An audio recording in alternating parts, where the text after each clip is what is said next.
പള്ളി ഉസ്താദിന്റെയും അഷ്റഫി ഉസ്താദിന്റെയും ആദർശബന്ധിതവും സമകാലിക പ്രശ്നങ്ങളെ സ്പർശിക്കുന്നതുമായ കൃത്യമായ പ്രഭാഷണങ്ങൾ നമ്മൾ ശ്രമിച്ചു.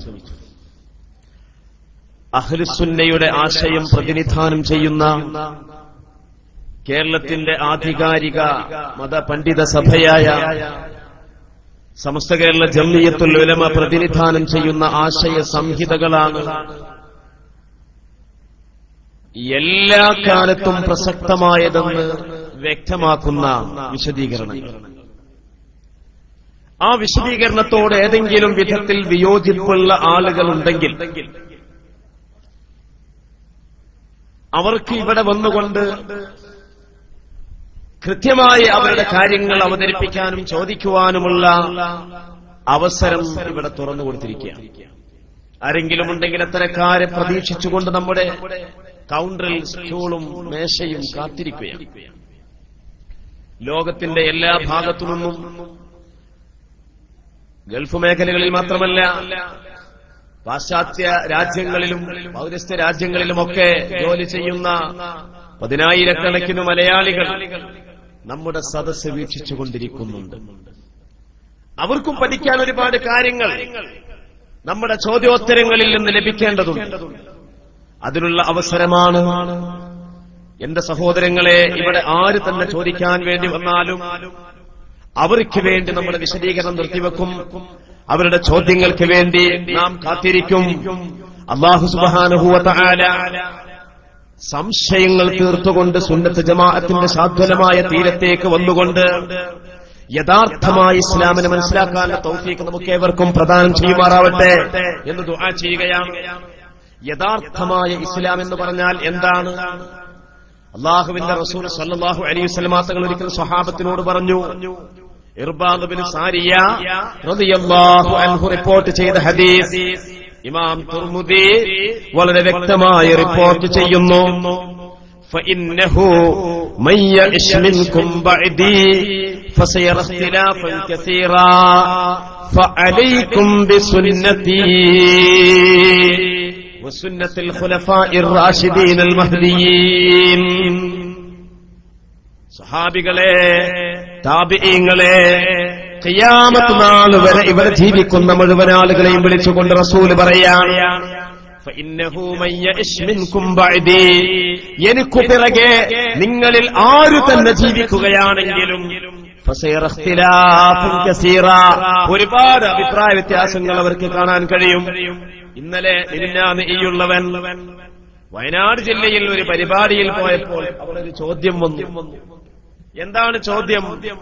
ഈ മദ്ഹബിന്റെ ഇമാമുമാരെ ഇങ്ങനെ തഖ്രീർ ചെയ്തിട്ട് ഷാഫിഈ മദ്ഹബ്, ഹനഫി മദ്ഹബ്, ഹംബലി മദ്ഹബ്, മാലിക്കി മദ്ഹബ് എന്നൊക്കെ ഇങ്ങനെ മദ്ഹബുകൾ എന്ന് പറഞ്ഞൊരു പരിപാടി ഇസ്ലാമിലുണ്ടോ? അങ്ങനെ ഒരുപാട് ചോദ്യങ്ങൾ, ഇങ്ങനെ പല അഭിപ്രായ വ്യത്യാസങ്ങളും കാണാൻ കഴിയും. ഈ സന്ദർഭത്തിൽ എന്താണ് നമ്മൾ മനസ്സിലാക്കേണ്ടത്? ഫഅലൈക്കും ബിസുന്നതി, നിങ്ങൾ എന്റെ സുന്നത്തിനെ മുറുകെ പിടിക്കണം. വസുന്നത്തിൽ ഖുലഫാഇർ റാഷിദീനൽ മഹ്ദിയീൻ, സ്വഹാബത്തിന്റെ ചര്യയും നിങ്ങൾ മുറുകെ പിടിക്കണം. അപ്പൊ ഒരു ചോദ്യം നമുക്ക് തോന്നും, നബിയെ നമ്മൾ കണ്ടിട്ടില്ലല്ലോ, സ്വഹാബത്തിനെ നമ്മൾ കണ്ടിട്ടില്ലല്ലോ, കാണാത്ത നബിയെയും കാണാത്ത സ്വഹാബത്തിനെയും എങ്ങനെയാണ് നമ്മൾ പിൻപറ്റുക, എങ്ങനെയാണ് നമ്മൾ പിന്തുടരുക?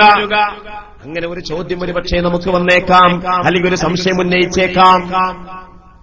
ആ ചോദ്യത്തിന് വ്യക്തമായ മറുപടി പറയാൻ വേണ്ടി അല്ലാഹു സുബ്ഹാനഹു വ തആല അവന്റെ ഗ്രന്ഥത്തിൽ സൂറത്തുൻ നിസാഇന്റെ 115-ാമത്തെ ആയത്തിൽ നമുക്ക് മറുപടി പറയുന്നുണ്ട്. എന്താണ് മറുപടി? അല്ലാഹു പറയുകയാണ്, വമൻ യുശാഖിഖിർ റസൂല മിൻ ബഅദി മാ തബയ്യന ലഹുൽ ഹുദാ വയത്തബി ഗൈറ സബീലിൽ മുഅ്മിനീൻ നുവല്ലിഹി മാ തവല്ലാ വനുസ്ലിഹി ജഹന്നമ വസാഅത് മസീറാ. സൂറത്തുൻ നിസാഇന്റെ 115-ാമത്തെ ആയത്താണ്. എന്താണ് അതിൽ പറയുന്നത്? ആരെങ്കിലും സത്യമാർഗമിന്നതാണെന്ന് ബോധ്യമായതിനു ശേഷം പുണ്യ റസൂലിന് എതിര് ജീവിക്കുകയാണെങ്കിൽ അത് പറഞ്ഞു നിർത്തിയില്ല. തുടർന്ന് അല്ലാഹു പറയുകയാണ് വയത്തബി ഗൈറ സബീലിൽ മുഅ്മിനീൻ. കഴിഞ്ഞ കാലത്ത് ജീവിച്ചുപോയ മുഅ്മിനീങ്ങളായ ആളുകൾ, അല്ലാഹുവിനെ ഭയപ്പെട്ടുകൊണ്ട് ജീവിച്ച ആളുകൾ, മുഅ്മിനീങ്ങൾ, ആ മുഅ്മിനീങ്ങളുടെ മാർഗത്തിൽ നിന്ന് വ്യതിചലിച്ചു പോയാൽ, അപ്പൊ അല്ലാഹുവിന്റെ റസൂലിന്റെയും സ്വഹാബത്തിന്റെ ചര്യയും ഏതാണ് എന്ന് 1400 കൊല്ലക്കാലമായി ഇവിടെ നടപ്പിലാക്കിയ പോയകാല മുഅ്മിനീങ്ങള് ജീവിച്ചു കാണിച്ചു തന്ന ഉന്നതമായ ആചാരങ്ങളും ഇസ്ലാമിന്റെ വിശ്വാസങ്ങളും അതിനെ കാറ്റിൽ പറത്തിക്കൊണ്ട് മുന്നോട്ട് പോയാൽ എന്താ കുഴപ്പം? അല്ലാഹു തുടർന്ന് പറയുകയാണ് നുവല്ലിഹി മാ തവല്ല വനുസ്ലിഹി ജഹന്നം വസാഅത് മസീറ. ഇനി നിങ്ങൾ നോക്കൂ, അവന് നമ്മൾ അവന്റെ പതനം, അവന്റെ അധപ്പതനം, അവന്റെ അവസാനത്തെ അധപ്പതനം. ദുനിയാവിലൊരു പക്ഷേ ഒരുപാട് പളപളപ്പുണ്ടായിട്ടുണ്ടാകും, പക്ഷെ അതൊന്നും പ്രശ്നമല്ല. ആത്യന്തികമായി അവൻ ചെന്നുപെടുന്നത് ഭയാനകമായ നരകക്കുണ്ടിലാണ് എന്ന് അല്ലാഹു തആല പഠിപ്പിക്കുകയാണ്.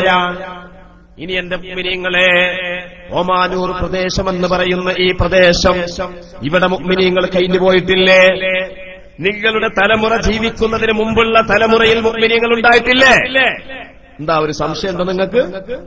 ഓമാനൂർ എന്ന് പറയുന്ന ഈ നാട്ടിൽ ഇന്ന് ജീവിച്ചിരിപ്പുള്ള ഈ തലമുറയുടെ മുൻഗാമികളായ ആളുകളിൽ മുഅ്മിനീങ്ങൾ ഉണ്ടായിട്ടില്ലേ? ഉണ്ടായിട്ടുണ്ട്, ഉറപ്പാനുണ്ടായിട്ടുണ്ട്. കാരണം ഖുർആൻ നല്ല നിലക്ക് സർട്ടിഫിക്കറ്റ് ചെയ്ത ആളുകൾ ഇവിടെ കഴിഞ്ഞു പോയിട്ടുണ്ട്.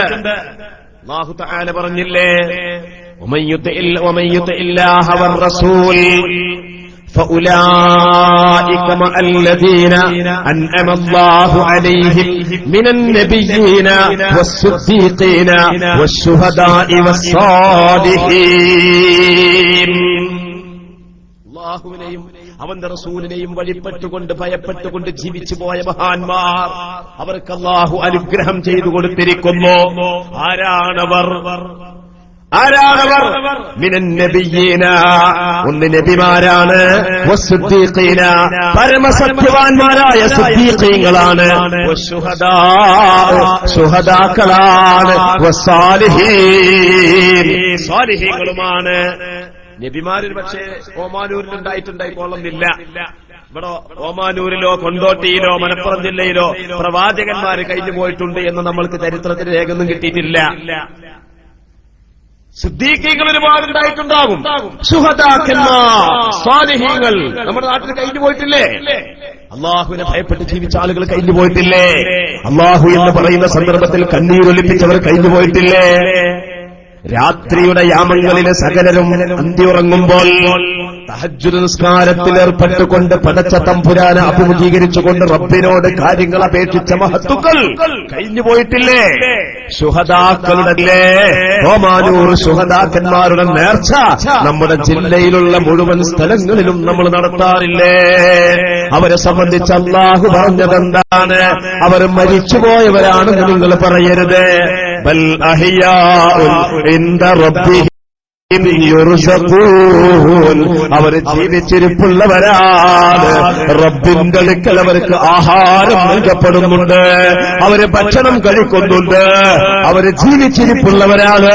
അവര് മരിച്ചുപോയവരാണെന്ന് നിങ്ങൾ വിചാരിക്കരുത്, അവര് മരണപ്പെട്ടവരാണെന്ന് നിങ്ങൾ പറഞ്ഞു പോകരുത് എന്നല്ലേ വിശുദ്ധ ഖുർആൻ നമ്മളെ പഠിപ്പിച്ചത്. അങ്ങനെയുള്ള സിദ്ദീഖീങ്ങൾ, അങ്ങനെയുള്ള ശുഹദാക്കന്മാർ, അങ്ങനെയുള്ള സ്വാലിഹീങ്ങൾ, അവര് കഴിഞ്ഞുപോയ ഒരു മാർഗത്തിലൂടെ ജീവിക്കുന്ന ജീവിത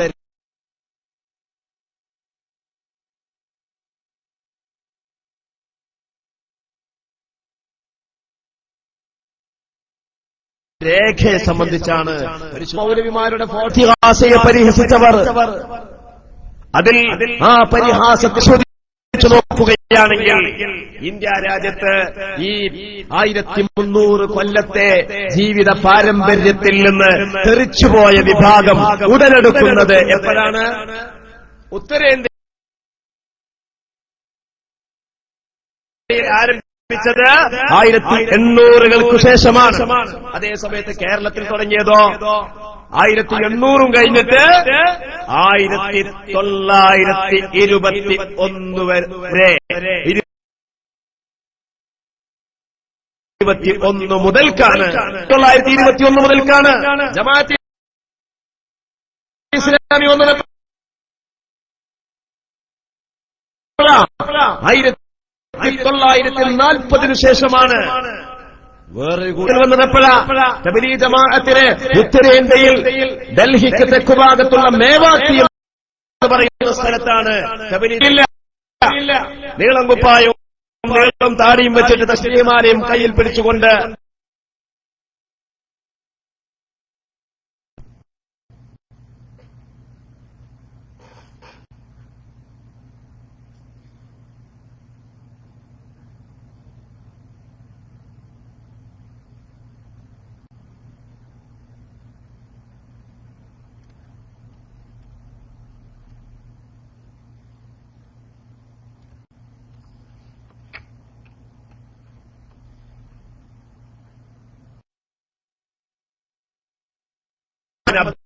മുഹമ്മദ് ബിൻ അബ്ദുൽ വഹാബ് എന്ന് പറയുന്ന മനുഷ്യൻ, ആ മനുഷ്യനാണ് ഇവരുടെയൊക്കെ നേതാവ്. നിങ്ങൾ നോക്കൂ, തബ്ലീഗ് ജമാഅത്തുകാരന്റെ ആശയം എന്താണ്? തബ്ലീഗ് ജമാഅത്തുകാരന്റെ ആശയത്തിന്റെ മുഴുവൻ സ്രോതസ്സായിട്ട് അവർ തന്നെ പരിചയപ്പെടുത്തുന്ന, അവർ തന്നെ അംഗീകരിക്കുന്ന ഇസ്മാഈൽ ദഹ്ലവി എന്ന് പറയുന്ന ഒരു മനുഷ്യനുണ്ട്, ഡൽഹിക്കാരൻ ഇസ്മായിൽ. ആ ഇസ്മാഈൽ ദഹ്ലവിയുടെ സിറാത്തെ മുസ്തഖീം എന്ന ഗ്രന്ഥത്തിന്റെ 97-ാമത്തെ പേജ് നിങ്ങളൊന്ന് പരിശോധിച്ചു നോക്കൂ. അതിൽ അദ്ദേഹം പറയുന്നുണ്ട്, ദുലുമാത്തുൻ ബഅ്ദുഹാ ഫൗഖ ബഅ്ദിൻ, പാപങ്ങളിൽ ചിലത് ചിലതിനേക്കാൾ ഗൗരവമേറിയതായിരിക്കും. ദുലുമാത്തുൻ ബഅ്ദുഹാ ഫൗഖ ബഅ്ദ്, പാപങ്ങളിൽ ചിലത് ചിലതിനേക്കാൾ ഗൗരവമേറിയതായിരിക്കും. എന്നിട്ട് അദ്ദേഹം പറയാ, സിനാ കെ വസ്വസെ അപ്നി ബീബി കി മുജാമഅത് കാ ഖയാൽ ബഹ്തർ ഹൈ. അദ്ദേഹം പറയാ, ഉറുദു ഭാഷയിലാ പറയുന്നത്, സിനാ കെ വസ്വസെ അപ്നി ബീബി കി മുജാമഅത് കാ ഖയാൽ ബഹ്തർ ഹൈ.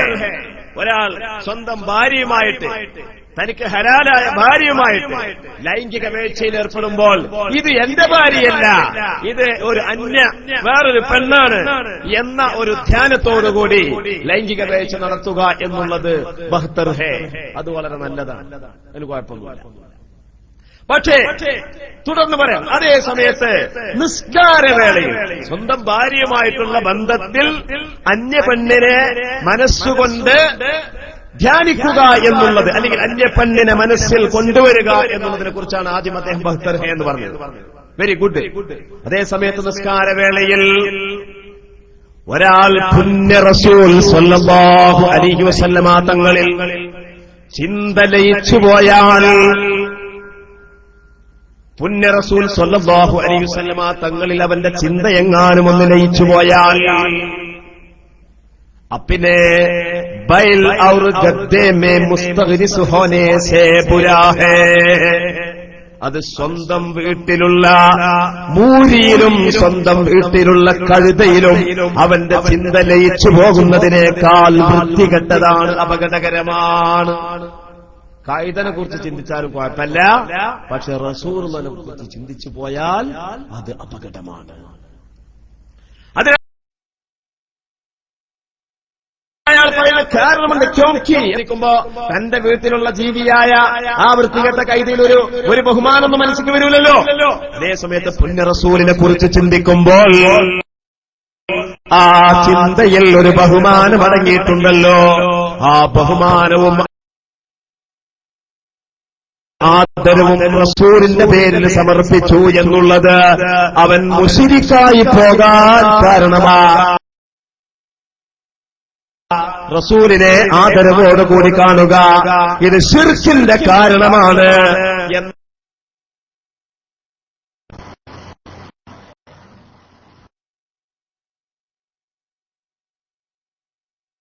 ആ ഇസ്മായിൽ ഇതൊക്കെ തബ്ലീഗ് ജമാഅത്തുകാരുടെ ആധികാരികമായ റഫറൻസുകളാണ്, ആധികാരിക പുസ്തകങ്ങളാണ്. ആ പുസ്തകത്തിൽ പറയുന്നുണ്ട്, ഒരാൾക്ക് അറിവില്ലാത്തൊരു കാര്യം മറ്റൊരാൾ ചോദിച്ചാൽ, ഉദാഹരണം പറയുകയാണെങ്കിൽ, ഈ മരത്തിന്മേൽ ഇപ്പോൾ എത്ര ഇലയുണ്ട്, ഈ മുറ്റത്ത് കാണുന്ന ഈ മാവിന്മേൽ ഇപ്പൊ എത്ര ഇല തളിർത്തിട്ടുണ്ട് എന്ന് ഒരാൾ ചോദിച്ചാൽ നമുക്കത് എണ്ണി തിട്ടപ്പെടുത്താൻ സാധ്യമല്ലല്ലോ. അപ്പൊ നമ്മൾ എന്ത് പറയും? അല്ലാഹു റസൂലുഹു അഅലം, അല്ലാഹു ഏറ്റവും അറിയുന്നവനാണ്, റസൂൽ ഏറ്റവും അറിയുന്നവനാണ്. അങ്ങനെ പറയാൻ പാടില്ല, അത് ശിർക്കാണ്.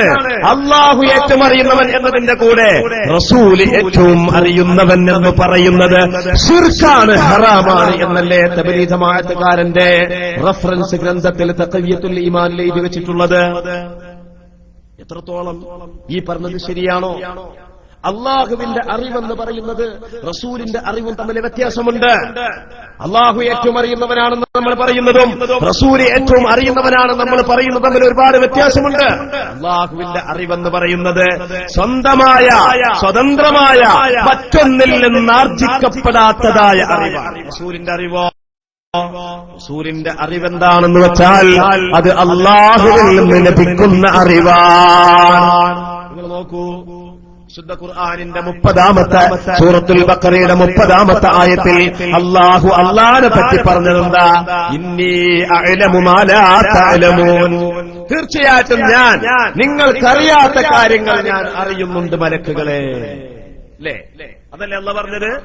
അതേ അല്ലാഹുവിന്റെ അതേ വാചകം തന്നെ പുണ്യനബി സല്ലല്ലാഹു അലൈഹി വസല്ലം തങ്ങൾ സ്വഹാബത്തിനോട് പറയാണ്, ഇന്നി അഅലമു മാ ലാ തഅലമൂൻ, സ്വഹാബികളെ നിങ്ങൾക്കറിയാത്ത കാര്യങ്ങൾ എനിക്കറിയാൻ കഴിയുന്നുണ്ട്.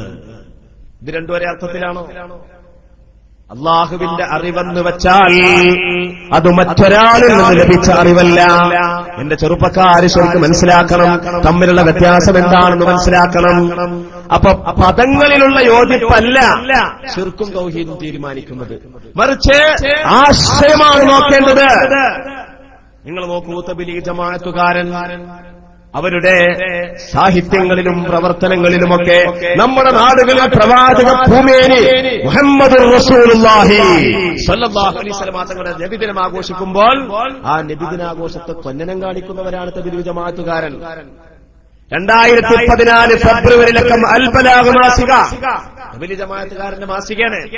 ആ മാസികയിൽ അവർ എഴുതി വെച്ചത് നബിദിനാഘോഷം പാടില്ല, നബിദിനാഘോഷം തെറ്റാണ്. ഇങ്ങനെ സുന്നത്ത് ജമാഅത്തിന്റെ ആചാരങ്ങളെ ശക്തിയുക്തം എതിർക്കുന്ന ഒരു വിഭാഗമാണ്. സുന്നത്ത് ജമാഅത്തിന്റെ വിശ്വാസങ്ങളെ ശക്തിയുക്തം തള്ളിപ്പറയുന്ന വിഭാഗമാണ് തബ്ലീഗ് ജമാഅത്ത് എന്ന് പറയുന്നത്. അതുകൊണ്ട് തന്നെ അഹ്ലുസുന്നത്തി വൽ ജമാഅയുടെ മാർഗത്തിൽ നിന്ന് വ്യതിചലിച്ചു പോയ ഒരുപാട് പ്രസ്ഥാനങ്ങൾ, ഇങ്ങനെയുള്ള പ്രസ്ഥാനങ്ങളൊക്കെ ഭാവിയിൽ വരും. അങ്ങനെ വരുന്ന സന്ദർഭത്തിൽ നിങ്ങൾ എന്ത് ചെയ്യണം? ഫഅലൈക്കും ബിസുന്നത്തി, നിങ്ങൾ എന്റെ ചര്യ മുറുകെ പിടിക്കണം. വസുന്നത്തിൽ ഖുലഫാഇർ റാഷിദീൻ മഹ്ദിയീൻ, സന്മാർഗികളായ പക്വമതികളായ ഖുലഫാഉർ റാഷിദീൻ അടങ്ങുന്ന സ്വഹാബത്തിന്റെ ചര്യ നിങ്ങൾ മുറുകെ. സ്വഹാബത്തിന്റെ ചരിത്രം നിങ്ങൾ പരിശോധിച്ച് നോക്കൂ, ഏത് വിഷയം എടുത്ത് നോക്കുകയാണെങ്കിൽ. ഒറ്റ ഉദാഹരണം പറഞ്ഞിട്ട് ഞാൻ നിർത്തുകയാണ്. എന്താണ്? മരിച്ചോടത്ത് നമ്മളൊക്കെ നമ്മളെ കൂട്ടത്തിൽ നിന്ന് ഒരാൾ മരിച്ചുപോയാൽ ആ മയ്യത്തിന് വേണ്ടി നമ്മൾ ദാനധർമ്മങ്ങൾ ചെയ്യും. ഇവിടെ സ്വഹാബത്തിന്റെ മാതൃക എന്താണ്? ഇമാം അഹ്മദ് ബിൻ ഹംബൽ റളിയല്ലാഹു തആല അൻഹു റിപ്പോർട്ട് ചെയ്യുകയാണ്. എന്താ റിപ്പോർട്ട് ചെയ്യുന്നത്? വകാനൂ യസ്തഹിബ്ബൂനൽ ഇത്ആമ അൻഹും തിൽക്കൽ അയ്യാം, ഒരാൾ മരിച്ചുപോയാൽ മരണാനന്തര ദിവസങ്ങളിൽ ആ മയ്യത്തിന് വേണ്ടി, ആ മയ്യത്തിന്റെ പരലോക ഗുണത്തിന് വേണ്ടി ഭക്ഷണം ദാനം ചെയ്യുക എന്നുള്ളത് സ്വഹാബത്തിന്റെ ശീലമായിരുന്നു എന്ന് ഇമാം അഹ്മദ് ബിൻ ഹംബൽ റളിയല്ലാഹു അൻഹു. ആരാണ് ഇമാം അഹ്മദ് ബിൻ ഹംബൽ? 4 മദ്ഹബിന്റെ ഇമാമുമാരിൽപ്പെട്ട ഉജ്ജ്വലനായ ഇമാം. ബഹുമാനപ്പെട്ടവർ തന്റെ കിതാബ് സുഹുദിൽ ഉദ്ധരിക്കും. ഇതൊരു ഉദാഹരണമാണ്. ഇങ്ങനെ നമ്മുടെ നാട്ടിൽ നടക്കുന്ന ഏതു ആചാരമാണെങ്കിലും, അത് തവസ്സുലാവട്ടെ, ഇസ്തിഗാസയാവട്ടെ, ഇസ്തിശ്വാ ആവട്ടെ, ബർക്കത്തെടുക്കലാവട്ടെ, മഹത്തുക്കളെ ആദരിക്കലാവട്ടെ, ഔലിയാക്കളെ കറാമത്തിൽ വിശ്വസിക്കലാവട്ടെ, അമ്പിയാക്കളുടെ മുഅ്ജിസത്തിന്റെ നിലനിൽപ്പിൽ വിശ്വസിക്കലാവട്ടെ. നേരത്തെ കക്കുപടി ഉസ്താദ് പറഞ്ഞില്ലേ, അമ്പിയാക്കളുടെ മുഅ്ജിസത്ത് മുറിഞ്ഞു പോയിട്ടുണ്ട്, റസൂലുള്ളാഹിന്റെ മുഅ്ജിസത്തൊന്നും ഇപ്പല്ല എന്ന് പറയുന്ന ആളുകളുണ്ട്. മുജാഹിദുകളും ജമാഅത്തുകാരും പണ്ടത്തെ കാലത്ത് അത് പറഞ്ഞിരുന്നു. പക്ഷേ നമ്മുടെ സമസ്ത ജമീഅത്തുൽ ഉലമായുടെ മഹാന്മാരായ പണ്ഡിതന്മാരുടെ ചോദ്യങ്ങൾക്ക് മുമ്പിൽ അവരൊക്കെ വറച്ചിട്ടുണ്ട്.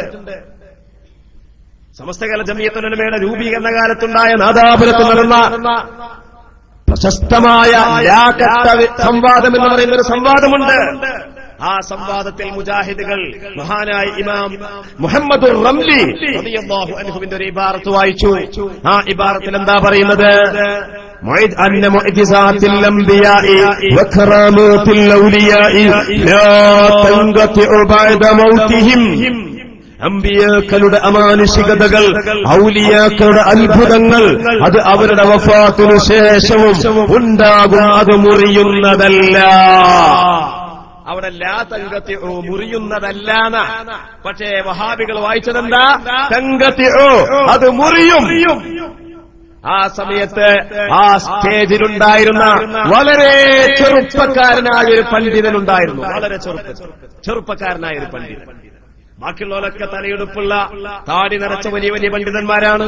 വളരെ ചെറുപ്പക്കാരനായ ഒരു പണ്ഡിതൻ, ഒരു 10-30 വയസ്സ് മാത്രം പ്രായമുള്ള ഒരു മഹാപണ്ഡിതൻ ആ സദസ്സിലുണ്ടായിരുന്നു.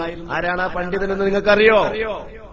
നിങ്ങളുടെ നാട്ടിന്റെ തൊട്ടടുത്ത വാഴക്കാടെന്ന നാട്ടിൽ ജനിച്ചുകൊണ്ട് ആ വാഴക്കാടെന്ന നാട്ടിൽ നിന്ന് വിശ്രമം കൊള്ളുന്ന മൗലാന മർഹൂം റഈസുൽ മുഹദ്ദിഖീൻ കണ്ണിയത്ത് അഹ്മദ് മുസ്ലിയാർ നവ്വറല്ലാഹു മർഖദഹു, ബഹുമാനപ്പെട്ടവരുടെ ഗാംഭീര്യമുള്ള സ്വരത്തിൽ എന്നവര് ചോദ്യം ചോദിച്ചു, മൗലവി ലാ കത്തിരിക്കുന്നു, തൻഖതിഉ എന്നല്ല, ലാ തൻഖതിഉ മുറിയൂല എന്നാണ് അവിടെയുള്ളത്. മഹാനായ സഖരിയൽ അൻസാരി റളിയല്ലാഹു അൻഹു, ആരാ സഖരിയൽ അൻസാരി റളിയല്ലാഹു അൻഹു? ബഹുമാനപ്പെട്ട സയ്യിദി മഖ്ദൂം റളിയല്ലാഹു അൻഹുവിന്റെ ഉസ്താദായ ഇബ്നു ഹജർ അൽ ഹൈതമി തങ്ങളുടെ ഉസ്താദായ സഖരിയൽ അൻസാരി റളിയല്ലാഹു അൻഹു.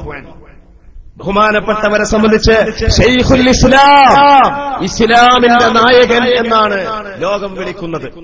അങ്ങനെയുള്ള സഖരിയൽ അൻസാരി തങ്ങൾ പറയുന്നുണ്ട്, ഇന്ന അന്നദ്ദിആ അൻഖിറാദി മുഅ്ജിസത്തിർ റസൂൽ ബഅദ വഫാത്തിഹി ഗൈറൽ ഖുർആനി ബാത്തിലുൻ ലാ അസ്ല ലഹു.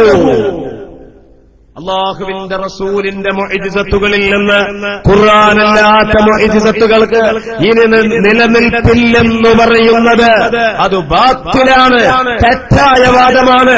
ലാ അസ്ല ലഹു, അതിന് യാതൊരു അടിത്തറയുമില്ല. പൊളിഞ്ഞു പാലീസായ വാദമാണത്. ഇന്ന് ചില മുടിയുടെയും പൊടിയുടെയും താടിയുടെയും തടിയുടെയും പാത്രത്തിന്റെയും മറ്റൊക്കെ പേര് പറഞ്ഞു നടക്കുന്ന ആളുകൾ ഇന്ന് മഹത്തുക്കളാൽ നമുക്ക് പഠിപ്പിക്കപ്പെട്ട ഇത്തരം ആശയങ്ങളെ ചോദ്യം ചെയ്തുകൊണ്ട് മുന്നോട്ട് പോകുമ്പോൾ നമുക്ക് വെറുതെക്കാൻ പറ്റുമോ? അതുകൊണ്ട് എന്റെ സഹോദരങ്ങളെ, മറ്റന്നാൾ സമസ്ത കേരള സുന്നി ഇസ്ലാം ഫെഡറേഷന്റെ ഇസ്തിഖാമ ആദർശ വിഭാഗത്തിന്റെ സംസ്ഥാന സമിതിയുടെ ആഭിമുഖ്യത്തിൽ സംഘടിപ്പിക്കപ്പെട്ട ആദർശ സമ്മേളനത്തിൽ നിങ്ങളെല്ലാവരെയും ഞങ്ങൾ ക്ഷണിക്കുകയാണ്. അസ്ർ നിസ്കാരത്തോടുകൂടി സമ്മേളനം ആരംഭിക്കുകയാണ്. നമ്മുടെ ശബ്ദം ശക്തിപ്പെടണം. സുന്നത്ത് ജമാഅത്തിന്റെ ആശയങ്ങൾ ഇതര മതവിഭാഗങ്ങൾക്ക് കൂടി വായിക്കപ്പെടുന്ന രൂപത്തിൽ നമ്മുടെ പ്രബോധന പ്രവർത്തനങ്ങൾ ശക്തിപ്പെടണം. അത് ശക്തിപ്പെടാൻ ആവശ്യമായ ഉപദേശ നിർദ്ദേശങ്ങള്, സഹായ സഹകരണങ്ങൾ മുഅ്മിനീങ്ങളായ നമ്മുടെ ഭാഗത്തു നിന്നൊക്കെ ഉണ്ടാവണം. ഇൻഷാ അല്ലാഹ് സമസ്ത കേരള ജംഇയ്യത്തുൽ ഉലമായുടെ പണ്ഡിതന്മാരുടെ നേരിട്ടുള്ള നേതൃത്വത്തിലും ആശീർവാദത്വത്തിലും ഇവിടെ പുറത്തിറങ്ങാൻ പോകുന്ന സുപ്രഭാതം ദിനപത്രം, അതിന്റെ പ്രചാരണ പ്രവർത്തനങ്ങൾ ഇന്ന് നമ്മുടെ സംസ്ഥാനത്തുടനീളവും വിദേശ നാടുകളിലും വളരെ ഗംഭീരമായി നടന്നുകൊണ്ടിരിക്കുകയാണ്. ഇൻഷാ അല്ലാഹ് ഞാൻ ജോലി ചെയ്യുന്ന മഹല്ലിൽ ഇന്നലെ വെള്ളിയാഴ്ച ജുമുഅക്ക് ശേഷം അതിന്റെ വിളംബരം നടക്കുകയും ഇന്ന് മുതൽക്ക് ഞങ്ങൾ അവിടുത്തെ ഉസ്താദുമാരും പ്രവർത്തകന്മാരും വീട് വീടാന്തരം കയറിക്കൊണ്ട് വരിക്കാരെ ചേർത്തുകൊണ്ടിരിക്കുകയുമാണ്. എത്ര വരിക്കാരാണ് ആളുകൾ സർവാത്മനാ സ്വാഗതം ചെയ്തു. സമസ്തയുടേതാണോ പത്രം, ഒരു കൊല്ലത്തെ വരിക്കാരാവാൻ ഞങ്ങൾ തയ്യാറാണ് എന്ന് പറഞ്ഞുകൊണ്ട് സ്ത്രീകളും പുരുഷന്മാരും ഒരുപോലെ മുന്നോട്ട് വന്നുകൊണ്ടിരിക്കുന്ന സാഹചര്യമാണുള്ളത്. അതുകൊണ്ട് നമ്മുടെ പത്രത്തെ വിജയിപ്പിക്കണം. നമ്മുടെ പത്രം ഇന്ന് 5 എഡിഷനുകളിലായിട്ടാണ് ഇവിടെ പ്രഥമമായിട്ട് പുറത്തിറങ്ങാൻ പോകുന്നത്. ഇൻഷാ അല്ലാഹ് അല്ലാഹുവിന്റെ തൗഫീഖോടുകൂടി മഹാന്മാരുടെ ബർക്കത്തോടുകൂടി സമസ്തയുടെ കറാമത്ത് കൊണ്ട് ഓഗസ്റ്റ് 1 ആ പത്രം ഇവിടെ പുറത്തിറങ്ങുമ്പോൾ രാവിലെ എഴുന്നേൽക്കുമ്പോൾ നമ്മുടെ സുപ്രഭാതം നമ്മുടെ പത്രമാകുന്ന സുപ്രഭാതത്തിന്റെ വായനയിലൂടെ ആയിരിക്കണം എന്നും നമ്മൾ ഓർമ്മിക്കണം. സമസ്ത കേരള ജംഇയ്യത്തുൽ ഉലമായുടെ പ്രവർത്തനം ശക്തിപ്പെടുത്തണം. അതിന്റെ അതിന്റെ വിദ്യാർത്ഥി പ്രസ്ഥാനമായ SKSSF-ഉം യുവജന പ്രസ്ഥാനമായ SYS-ഉം ഇന്ന് നമ്മുടെ കേരളത്തിൽ എല്ലാ മഹല്ലുകളിലും ഫിത്നയും ഫസാദും ഉണ്ടാക്കാതെ സമാധാനത്തിന്റെ അന്തരീക്ഷത്തിലൂടെ പ്രവർത്തിച്ചുകൊണ്ടിരിക്കുകയാണ്. നിങ്ങൾ നോക്കൂ, ഇവിടെ തന്നെ എത്ര മനോഹരമായ പരിപാടികളാണ്. ഞാനിവിടെ വരുമ്പോൾ എന്റെ വിചാരം ഉണ്ടായിരുന്നു ഇവിടെ ഒരു ആദർശ സമ്മേളനം മാത്രമാണെന്നായിരുന്നു.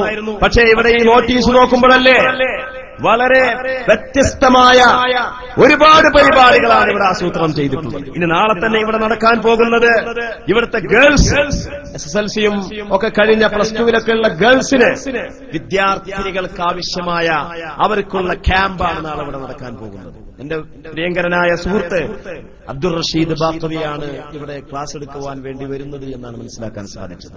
ഇങ്ങനെയുള്ള ഇത് നാളെ രാവിലെ 10 മണിക്ക് നടക്കുന്ന പരിപാടിയാണെങ്കിൽ ഇങ്ങനെയുള്ള ഒരുപാട് പരിപാടികളും പദ്ധതികളുമായിട്ട് നമ്മുടെ പ്രവർത്തനങ്ങൾ നടക്കുമ്പോൾ ആ പരിപാടികളും പദ്ധതികളുമൊക്കെ വിജയിപ്പിക്കുവാനും അതിന് പിന്തുണ നൽകുവാനും അള്ളാഹു നമുക്കെല്ലാവർക്കും തൗഫീഖ് ചെയ്യുമാറാവട്ടെ എന്ന് മാത്രം ഈ സന്ദർഭത്തിൽ ദുആ ചെയ്തുകൊണ്ട്, സമയം ഒരുപാട് വൈകിയിട്ടുണ്ട്. ഇനി ആർക്ക് ചോദ്യം ചോദിക്കുവാനുള്ള എല്ലാ അവസരങ്ങളും നമ്മൾ ഇവിടെ നടത്തിയത് എന്തിനു വേണ്ടിയാണെന്ന് വെച്ചു കഴിഞ്ഞാൽ നമ്മുടേത് പ്രബോധനമാണ്, നമ്മുടേത് ദഅവത്താണ്. ഇവിടെ ഒരുപാട് ചെറുപ്പക്കാർക്ക് അല്ലെങ്കിൽ പ്രായമുള്ള ആളുകൾക്ക് ഏതൊക്കെയോ ചില സീഡികളും മറ്റൊക്കെ കേട്ടിട്ട് നമ്മുടെ നാട്ടിലല്ല പല നാടുകളിലും സംശയങ്ങളും മറ്റുമുണ്ട് എന്ന് പറഞ്ഞിങ്ങനെ നടക്കും. എന്നിട്ട് പീഡിയ കൊലയൊക്കെ ഇരിക്കുമ്പോ ആളുകൾ വിശ്വാസാക്കുന്ന വർത്തമാനങ്ങളും പ്രവർത്തനങ്ങളും നടത്തും. പക്ഷേ അവർക്ക് എവിടെയാണ് പിഴച്ചത്, അബദ്ധം എവിടെയാണ് സംഭവിച്ചതെന്ന് ശക്തമായി ബോധ്യപ്പെടുത്തി കൊടുക്കുക എന്നുള്ള ഒരു ബാധ്യത, ദഅവത്തിന്റെ ബാധ്യത, ആ ഒരു ബാധ്യതയ്ക്കുള്ള അവസരമാണ് നമ്മളോട് ഒരുക്കിയത്. അത് നാം ഒരുക്കി നമ്മുടെ അടുക്കൽ എത്തിച്ചു കൊടുക്കുക എന്നുള്ളത് മാത്രമാണ്. ഹിദായത്ത് അല്ലാഹുവാണ് നൽകുന്നത്.